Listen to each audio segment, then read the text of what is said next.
Hey guys, Ailoupup here, and today it's my October 2016 wrap-up, where I talk a little bit about all the books I read in the month of October. Jumping right in, I read The Breath of Owls by Alan Spade, which I do have a review up for this one if you'd like to go watch it, so I won't talk too much about it here. Basically, it follows Pellman, who is unhappy with his life as a tanner, and dreams of going to Alveg to become a hunter. He leaves on his own in the hopes of following his dreams, and shortly after, his best friend Teleg disappears, and then it falls on Pellman to find him. For the most part, I did enjoy this book for what it was, but like most books, I did have a bit of a problem with it. The main one being that it is too fast-paced for the type of book that it is. And because of this, it does cause some problems with the characters, along with the development of certain relationships. As I said, I do have a review up for this one,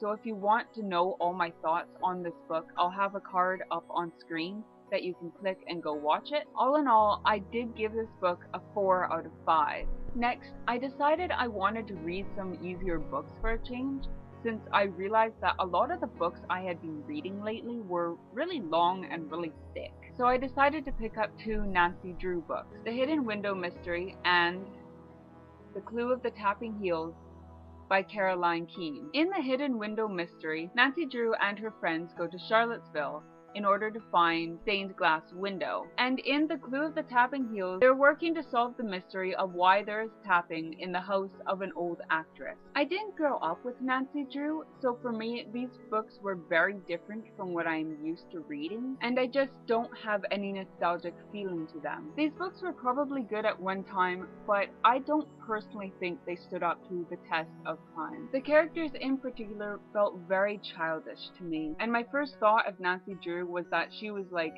10 or 11.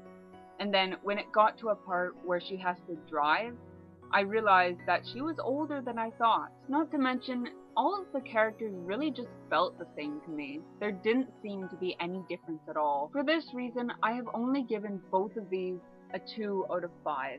They're not the worst books that I've read, but they're certainly far from the best. The last book I read was Anthem by Ayn Rand.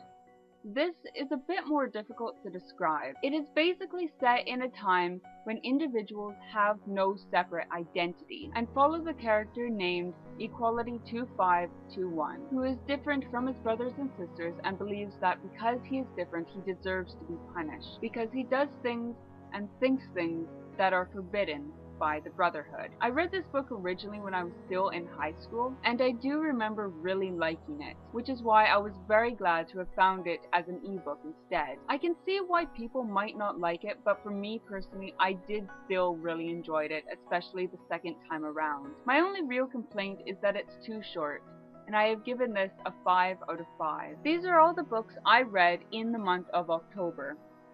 Let me know in the comments what you are reading or what you have read, and I will see you next time. So thank you guys so much for watching, and don't forget to like, comment, and subscribe if you want to see more book-related videos from me.